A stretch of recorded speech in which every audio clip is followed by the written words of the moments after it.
Welcome to the world of science fiction stories, and don't forget to like, share, and subscribe my channel. Enjoy the listening. A single human warship just shut down the entire Galactic Empire. The anomaly manifested without warning. One moment, the space above Neridian Prime was empty except for routine orbital traffic. The next, a massive vessel hung there like a scar against the stars. What in the seven systems is that? Grand Chancellor Vordic's scales rippled with agitation, his triple-lidded eyes fixed on the main view screen. Behind him, the council chamber had fallen silent, the usual political debates forgotten. "Unknown vessel, sir," Admiral Paxson said, voice carefully controlled. "It appeared approximately 4 minutes ago without any hyperspace signature or conventional approach." "Impossible," Vordic's tail lashed once, cracking against the marble floor. "Nothing that size can bypass our detection grid." But the evidence hung before them undeniable. The vessel was enormous, nearly twice the length of the Confederacy's largest dreadnought, with a hull that seemed to absorb rather than reflect light. Its design was unlike anything in their archives, no sweeping curves or crystalline lattices common to modern ships, but angular, brutal, functional, a predator from another age. "Magnify," ordered Vordic. The image zoomed in, revealing scarring across the hull that spoke of battles survived, victories claimed. Most disturbing was the complete absence of running lights, identification markers, or energy signatures. The ship simply existed, silent and watchful. Science Minister Hrexa stepped forward, her tentacles twisting nervously.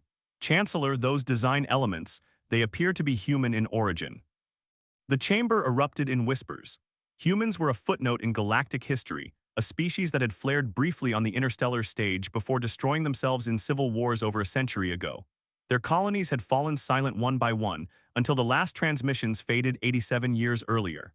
The Confederacy had declared them extinct, their worlds quarantined as cautionary monuments to unchecked aggression. "Preposterous," Vordic said, but doubt colored his voice. "Humans are gone." "Perhaps we should attempt communication," suggested Defense Minister Jarvik, a towering insectoid whose mandibles clicked anxiously. Before anyone could respond, a lieutenant burst into the chamber. "Chancellor, the vessel has deployed some kind of energy field." On screen, a pulse of invisible force rippled outward from the ship, passing through Neridian Prime's orbital defenses like they didn't exist. Where it touched, systems failed. Satellites went dark. Defense platforms powered down. 3 Confederacy cruisers simply vanished, atomized without warning or debris. "By the void," whispered Jarvik, "what kind of weapons?" "All remaining vessels withdraw to safe distance," ordered Paxson. "Deploy countermeasures." But the mysterious ship made no further aggressive moves. It simply hung there, a dark promise above the glittering capital world, as if waiting. "Chancellor," Admiral Paxson said quietly, "I recommend immediate evacuation protocols for government personnel." Vordic ignored him, transfixed by the screen. "Why only 3 ships? Why not destroy everything?" "Because it's a message," said a new voice. All eyes turned to Commodore Darius Nix, who stood at the chamber's entrance. Tall and lean with weathered brown skin, Nix had always been an outsider in the predominantly non-mammalian Confederacy High Command. His tactical brilliance had earned him respect, but never trust. "A message," Vordic repeated. Nix stepped forward, his face expressionless. "They're showing restraint, demonstrating capability without full deployment. It's an opening move." "Opening to what? War?" Frex's tentacles coiled tightly around her data pad. "Negotiation." Nix's dark eyes remained fixed on the ship. "They could have wiped out the fleet, they didn't." Before anyone could respond, every screen in the chamber changed simultaneously. The ship disappeared, replaced by a simple image, a stylized human hand holding a flame. Below it, text in ancient human English and modern galactic standard. "We remember what you forget. Prepare to receive OURTRMS." The chamber erupted in chaos. Ministers shouted questions, security personnel rushed to secure exits, and beneath it all, the wailing of planetary alert sirens began to rise. "Silence," Vordic thundered. When order was restored, he turned to Nix. "Commodore, you seem to understand these creatures. What do they want?" "Justice, most likely," Nix replied calmly. "Or revenge. To humans, they're often the same thing." Defense Minister Jarvik clicked his mandibles angrily. "We've done nothing to them. Their extinction was self-inflicted." Nix's expression didn't change. Are you certain of that, Minister? A chill fell over the room. Before Jarvik could respond, the ship moved, not with engines or conventional drive, but simply ceased to be in one place and appeared in another, now hovering directly above the capital city. Chancellor Admiral Paxson urged, "We need to evacuate you immediately." But Vordik remained rooted, his scales now pale with fear. "Contact the archives. I want everything we have on humans, everything." "Sir," said a communications officer, "we're receiving a transmission. Audio only." "Put it through," Vordik ordered. A voice filled the chamber, deep, calm, and unmistakably human. "This is Captain Elodie Westmore of the Terran vessel Nemesis. After 87 years of silence, humanity has returned to reclaim what was taken. Your histories lie. Your peace is built on genocide. We offer you one opportunity to acknowledge these truths before we demonstrate what a century of exile has taught us about survival." The transmission cut. Silence reigned until Nix spoke again. "It appears, Chancellor, that the ghosts of Saul have returned, and they haven't forgotten." Across Neridian Prime, citizens looked to the sky where death hung silent, while in secure underground facilities, sealed records began to glow with access warnings as decades-old files marked humanity. Final solution were suddenly opened. The reckoning had arrived, and the Confederacy wasn't ready. Admiral Tessa Blackwood stood alone in her private quarters aboard the Confederacy flagship Indomitable, watching the mysterious human vessel through reinforced viewports. Her reflection ghosted over the image: pale skin, cropped silver hair, eyes too sharp for her apparent 60 years. A face that didn't belong among the scaled, tentacled, and chitinous officers she commanded. "Display current status," she ordered. Her personal AI obliged, projecting battlefield analytics into the air. Confederacy forces were mobilizing across 3 sectors, but it would take hours before they could mount a meaningful response. The mysterious ship Nemesis, they called it, remained motionless, its systems impenetrable to standard scans. "Admiral," the AI intoned, "Chancellor Vordik is requesting your presence in emergency session." Acknowledged. She didn't move. 87 years since the last human colony went dark. 87 years of lies, of carefully constructed histories painting humans as self-destructive savages who had earned their extinction.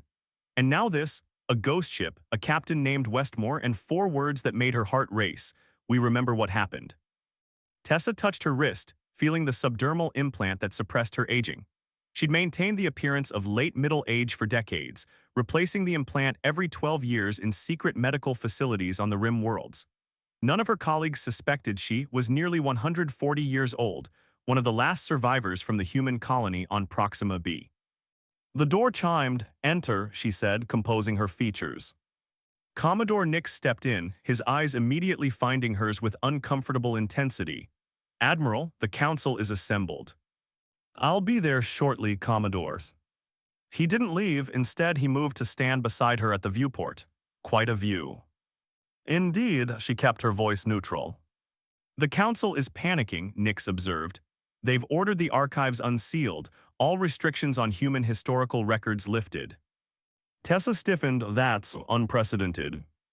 "Desperation breeds unusual decisions." Nix's reflection showed a faint smile. "Do you know what they'll find in those archives, Admiral?"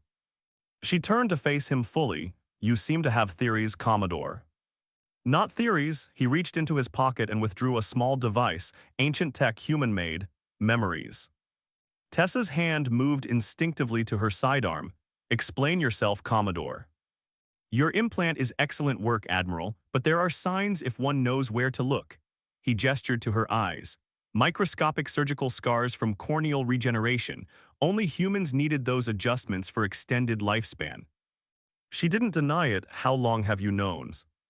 "Years, but I kept your secret because we share the same one." He rolled up his sleeve, revealing an identical implant to hers. "Proxima Colony, Northern District. I was 10 when the Confederacy ships arrived." Memory crashed through her carefully constructed walls. The orbital bombardment, the mass evacuations, her parents pushing her onto the last shuttle while they stayed behind to buy time. The official story claimed Proxima had succumbed to a biological weapon of their own making. The truth was far simpler: systematic genocide. "Why reveal yourself now?" she asked. Nix nodded toward the Nemesis. "Because they've finally come back for us, for all of us." Tessa frowned. "What do you mean?" Sleeper agents, Admiral, deep cover operatives, were everywhere, nearly 300 of us placed throughout Confederacy space. Military, government, education, medicine, waiting for the signal. He held up the device. This activated 6 hours ago when the Nemesis arrived. A recall code, it's time to come home. The floor seemed to shift beneath her. For decades, she'd believed herself alone, the last human operating in secret.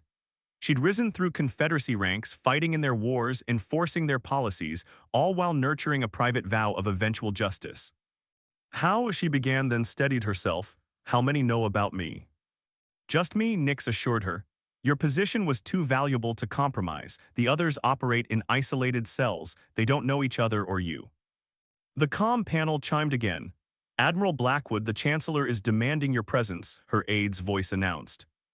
On my way, she replied, then turned back to Nix. What exactly is happening, Commodore? What is this ship? Humanity didn't die out, Admiral. We simply went dark, rebuilt in secret beyond the Confederacy's reach. The Nemesis is just one ship. There's a fleet waiting at the edge of mapped space. His eyes burned with conviction. But before the real war begins, they need us to complete our mission. Which is? To ensure the Confederacy can't deploy the same weapons they used against our colonies. He handed her the device. Your orders are inside. When the Council convenes, you'll be given emergency powers to counter the human threat. Use them. Tessa took the device, feeling its weight. Decades of patient waiting, of nightmares about burning worlds and broken promises, condensed into this moment of choice. The Confederacy will expect me to defend them, she said quietly. Nix smiled thinly. Then defend them, Admiral, just not in the way they expect. As they walked together toward the council chamber, Tessa felt something she hadn't experienced in nearly a century: hope. Beneath her uniform, her heart beat with renewed purpose. The Confederacy had spent generations ensuring humans were forgotten. Now they would remember why that had been a mistake: ghosts of vengeance. The Confederacy archives rumbled to life for the first time in decades. Buried 2 kilometers beneath Neridian Prime's capital, the massive data repository contained the unfiltered history of 1,000 worlds, including the classified files on humanity's extinction. Operative Jem Horvath moved through the stacks with practiced ease. To anyone monitoring the security feeds, he appeared as Chief Archivist Graven Dahl, his true features masked by a neuromorphic implant that fooled even the most sophisticated biometric scanners. For 37 years, he'd maintained this identity, patiently waiting for this day. Section 17H, Clearance Omega, he told the archive's AI. Voice print confirmed, it responded. Warning, Section 17H contains classified xenocide documentation. Proceed. Proceed. A door materialized in what had appeared to be solid wall. Beyond it lay the truth the Confederacy had buried, evidence of their systematic eradication of human colonies, not because humans posed any real threat, but because their unpredictable evolution and technological development patterns defied Confederacy models. Jem placed his palm against a scanner, injecting a custom virus that would broadcast these files to every communication device across Confederacy space. Billions would soon learn that their peaceful, enlightened civilization had been built on deliberate genocide. His comm unit vibrated. Operative Horvath, he answered. This is Nemesis Actual, came a woman's voice. Status report. Archive infiltration successful. Package delivery in progress. Excellent. Be advised, Phase 3 initiates in 30 minutes. Evacuation window closing. Jem checked his chronometer. Understood. Horvath out. As he worked, another drama unfolded across the capital. In corporate towers, university halls, and military installations, seemingly loyal Confederacy citizens were receiving coded messages, subtle triggers embedded in news broadcasts about the mysterious ship. One by one, dormant personalities awakened as carefully implanted neural blocks dissolved. Dr. Novia Tallies, the Confederacy's leading xenobiologist, stopped mid-lecture as memories flooded back. Her real name was Rebecca Sharp, born on Europa Station, recruited at 19 for the deepest of deep cover missions. General Paxson's aide, Lieutenant Commander Vesh, suddenly remembered his childhood on a hidden human outpost in the Kuiper cluster. His decades of service a carefully constructed fiction. Across 17 core worlds, nearly 300 sleeper agents simultaneously recalled their true purpose: to ensure the Confederacy could never again threaten human existence. Meanwhile, in the High Council chamber, the emergency session had devolved into chaos. "This is absurd," Defense Minister Jarvik's mandibles clicked furiously. "We did not commit xenocide, the human colonies collapsed from internal conflicts." Admiral Blackwood stood silently beside Chancellor Vordic, her face impassive as historical evidence scrolled across massive displays. Evidence Jem Horvath was liberating from the archives in real time. "These documents are fabrications," insisted Vordic, though his scales had paled to a sickly green. "Human propaganda." "They bear Confederacy encryption signatures," countered Science Minister Rexa. "Executive level, including your predecessor's personal seal, Chancellor." The evidence was damning, detailed plans for the systematic destruction of human worlds, disguised as natural disasters or terrorist attacks. Operation Eclipse, they'd called it, the complete removal of humanity from the galactic stage, achieved not through open warfare but through carefully orchestrated accidents and manufactured civil conflicts. "Even if these documents are authentic," Vordic said desperately, "they detail actions taken generations ago. We cannot be held accountable for historical wrongs." "Can't you?" The new voice came from the chamber entrance. Captain Elodie Westmore of the Nemesis stood there, a tall woman with dark skin and penetrating eyes, flanked by two guards in black uniforms. The chamber erupted in shouts as security personnel drew weapons. "Hold," ordered Admiral Blackwood, her voice cutting through the chaos. "How did you breach our defenses, Captain?" Westmore smiled thinly. "We never breached anything, Admiral. We've been here all along." With deliberate movements, she reached up and deactivated something at her temple. Her features blurred, then resolved into a different face, younger, sharper, but with the same commanding presence. "Governor Liana Thal," gasped Vordic, "our colonial administrator for the outer sectors." "For the past 15 years, she confirmed. "Just as General Paxson's aide has been reporting your military movements, and your chief medical officer has been documenting your species' genetic vulnerabilities." Around the chamber, guards and officials exchanged uncertain glances, suddenly wondering who among them might not be who they claimed. "This is an act of war," Jarvik declared. "No," Westmore/Thal said calmly. "This is justice long delayed. Your civilization was built on our extermination. The Confederacy exists because humanity was removed from competition." She gestured, and the massive screens displayed new information. Technical specifications for weapons platforms deployed around every major Confederacy world, placed there gradually over decades by companies and contractors that, it now appeared, had been human-controlled fronts. "You've been surrounded for years," she explained. "Every critical system, every defensive network, every supply chain has been compromised. We could have destroyed you a dozen times over." "Then why haven't you?" demanded Vordic. "Because we're not you," Westmore answered simply. "Humanity evolved during our exile. We learned there are fates worse than death, like being forgotten, like having your history erased." She stepped forward, her guards remaining at the entrance.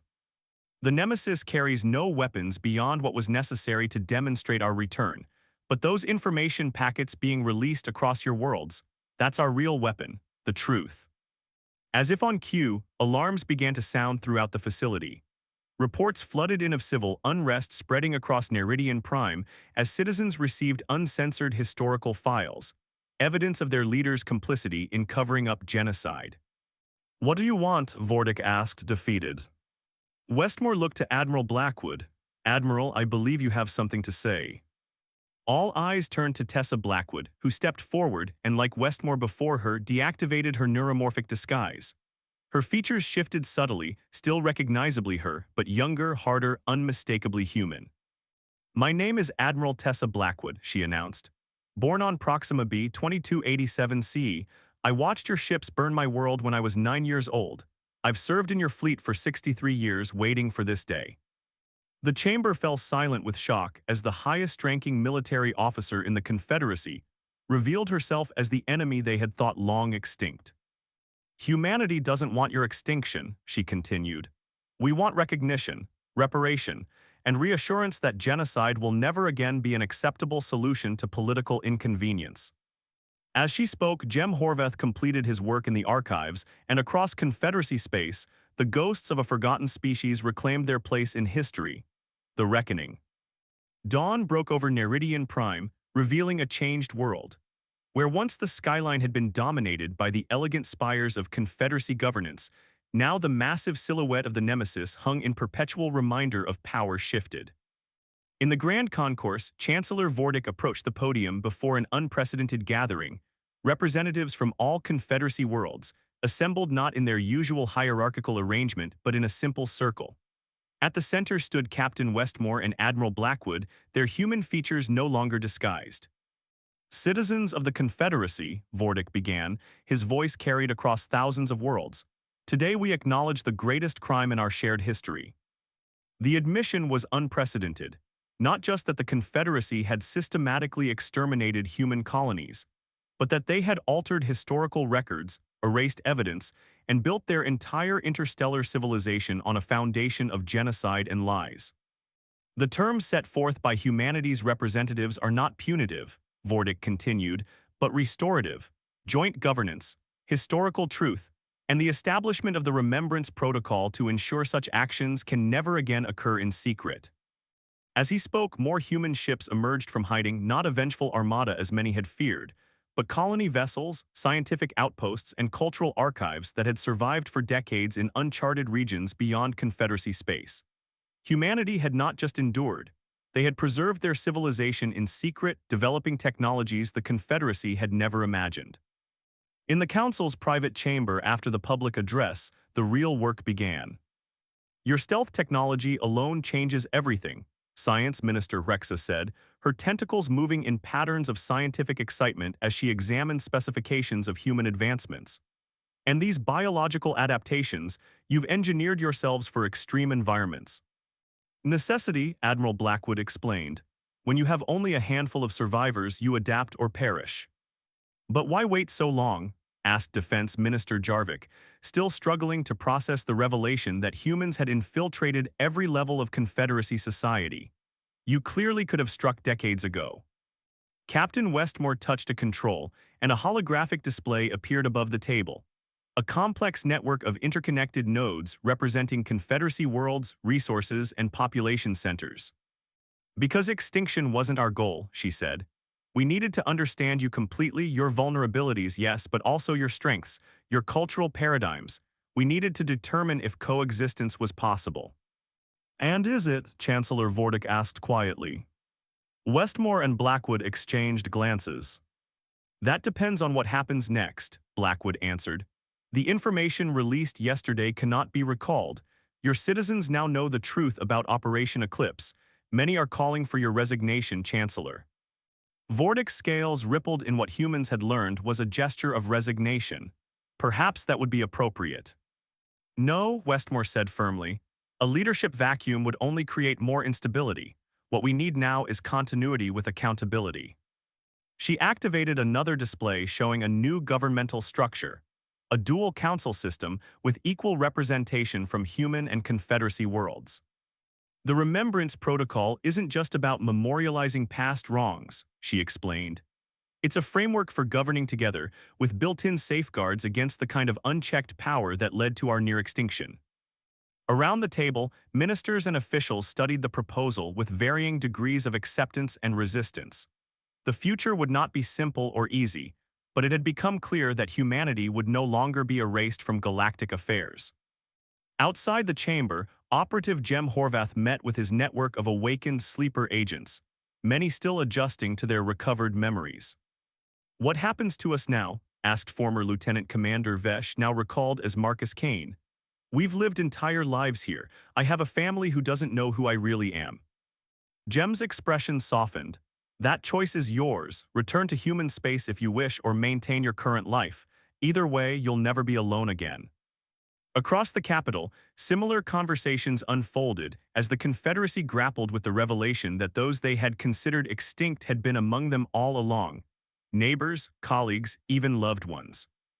Aboard the Nemesis, Admiral Blackwood stood in the observation deck, watching the world she had served while quietly planning its transformation.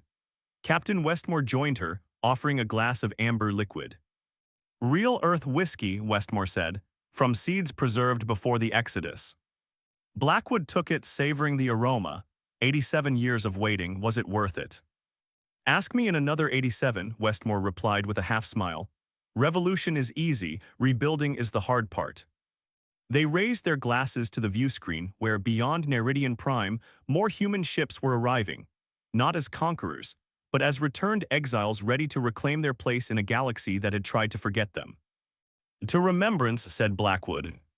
And to what comes after, added Westmore. Below them, in cities across Neridian Prime, the first joint human confederacy councils were forming. Museums prepared exhibits displaying unaltered human history. Educational systems began revision of historical records. And in orbit, the silent warship remained, not as a threat, but as a monument to survival against impossible odds, a reminder that some ghosts refuse to be forgotten. The Phantom vessel had delivered not destruction, but something far more powerful, truth. And in that truth lay the first fragile seeds of a new galactic order. The Integration Protocol. 1 year after humanity's dramatic return, the gleaming towers of New Concordia rose where once only Confederacy architecture dominated Neridian Prime's skyline. The joint capital represented more than just political compromise. It symbolized the uneasy but progressing integration of two civilizations. One that had believed itself superior, another that had survived through shadow and patience. Director Petra Volkov strode through the Transitional Authority headquarters, her footsteps echoing on polished stone floors.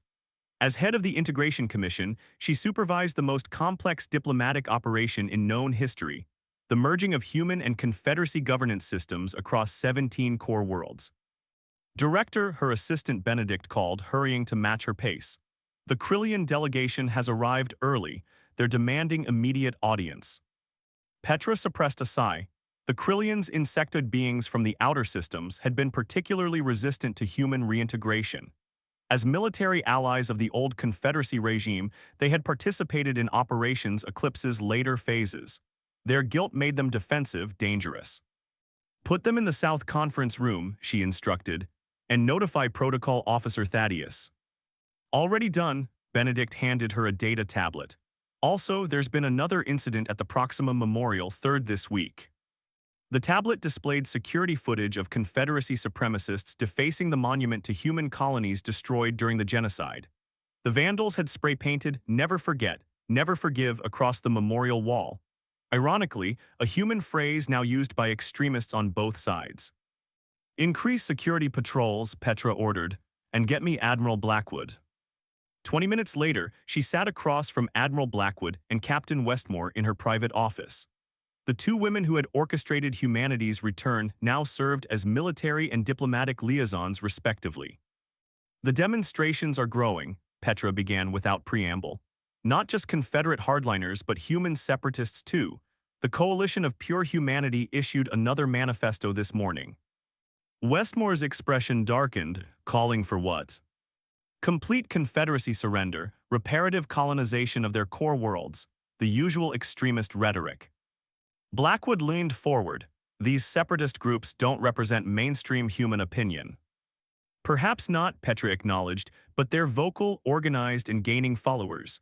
After centuries of hiding, some humans want more than coexistence. They want dominance. And the Krillians, Westmore asked. They're pushing to reopen investigation into Operation Eclipse's command structure. They claim they were following orders and want accountability focused on the highest levels of the former Confederate government. Blackwood's lip curled. Convenient, since most of those officials are conveniently deceased. The tension in the room reflected wider divisions spreading throughout reformed space. The initial shock of humanity's return had given way to complicated political realities. Integration wasn't proceeding as smoothly as they'd hoped. There's something else, Petra said, activating a secure holographic display. Our intelligence networks have detected unusual activity in the Cygnus Void, unregistered ships gathering in significant numbers. The display showed grainy imagery of vessels clustered around an abandoned mining outpost, some human in design, others modified Confederacy craft. Human separatists, Westmore suggested.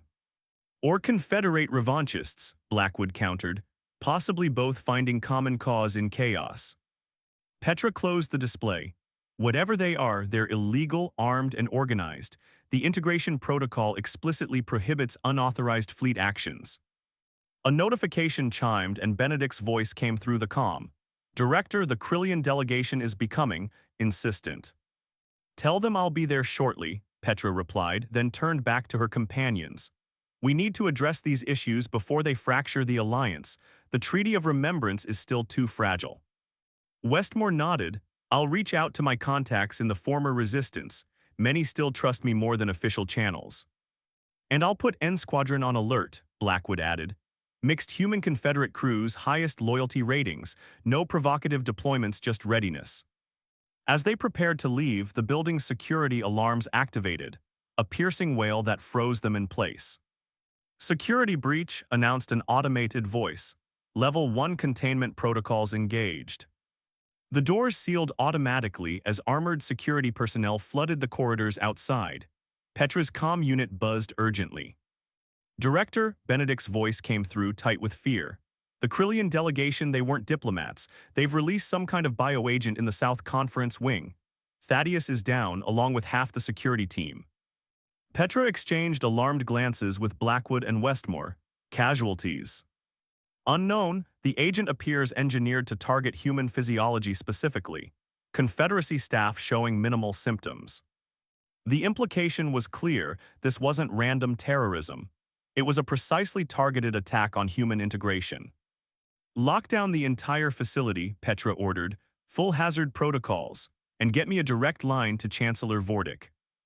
As Blackwood activated her military comlink to coordinate response teams, Westmore moved to the window overlooking New Concordia's central plaza. Below, citizens of both species mingled peacefully, unaware of the attack unfolding above, an attack that could unravel a year's careful diplomatic work in minutes. They're testing us, Westmore said quietly, seeing how we respond with military force or diplomatic restraint. Petra joined her at the window. The question is, who's behind it? Confederate extremists wanting to eliminate human influence, or human hardliners creating a pretext for stricter security measures? Before Westmore could answer, Blackwood interrupted. We have another problem. Those unidentified vessels in the Cygnus Void, they're moving. Coordinated formation heading toward Confederate space. On her tactical display, dozens of red dots accelerated toward the newly established neutral zone between human and Confederate territories. This isn't coincidence, Petra realized. The attack here, the fleet movement, they're connected. Blackwood's expression hardened into the military commander who had hidden among her enemies for decades. They're creating a crisis to force our response. If we react with military force, the fragile peace shatters. If we don't respond strongly enough, we appear weak, Westmore finished, vulnerable to further attacks. The security comm chimed again. Director, we've contained the bioagent, but preliminary analysis shows it's a modified strain of the same pathogen used against the Proxima colony during Operation Eclipse. The revelation struck like a physical blow. Someone had obtained classified biological weapons from the original genocide and repurposed them for a new attack, a symbolic as well as tactical choice. This isn't just terrorism, Petra said grimly. This is someone trying to restart the war. The question is, who benefits from destroying everything we've built? As emergency containment teams worked below and the mysterious fleet approached Confederate space, 3 women who had orchestrated humanity's peaceful return now faced their greatest challenge: preventing humanity's vengeful resurgence from becoming exactly what their enemies had always feared. Beyond the gleaming windows of New Concordia, storm clouds gathered on the horizon, literal and metaphorical, as the integration protocol faced its first true test.